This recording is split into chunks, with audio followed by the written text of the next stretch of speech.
ल आयो आयो आयो एकदम विश्व बजारमा चाहिँ एकदम चकित भएको चाहिँ यो सामान एकदम चलेको भाइरल भएको यो टेबल चाहिँ एकदम स्ट्यान्डर्ड खालको आइसकेको छ।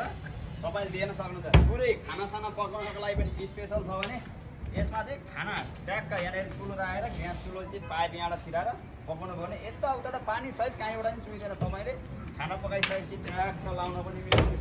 सबै एकदम दामी दामी कलर आइसकेको छ भने यो तपाईँले ट्याक्क यो लाउन यसरी लाएर राख्न मिल्यो। ट्याक्क हेर्न सक्नुहुन्छ ट्याक्क यतिकै बस्न पनि मिलिहाल्यो। यो कलर भेराइटी तपाईँले अझ खानी लिन सक्नुहुनेछ। एकदम सस्तो मूल्यमा हामीले यो भाइरल किचन टेबल लिएर आइसकेको छौँ। यो किन्नको लागि चाहिँ सम्झिनु होला। जोरपाटी जुबी पेट्रोल पम्पको सिधा पारिपट्टि एएस फाइटर सेन्टरमा कल गरेर पनि आउनु सक्नुहुन्छ। व्हाट्सएपबाट पनि डाइरेक्ट बुकिङ गर्न सक्नुहुन्छ। यतिको भाइरल किचन टेबल हालेर तपाईँको रुममा सफा पनि बनाउन मिल्यो भने यहाँनिर अब स्टोरेजको त पुरै छ। यति दामी छ, यति दामी एक दरज भाँडाकडा त यसैमा अट्छ। यहाँ घरमा पनि छ अझ। यति राम्रो खालको किचन टेबल किन्नको लागि चाहिँ सम्झनु होला। जोरपाटी जुबी पेट्रोल सिधा पारिपट्टि व्हाट्सएप गरेर कल गरेर डाइरेक्ट भिजिट गर्नु। Thank you.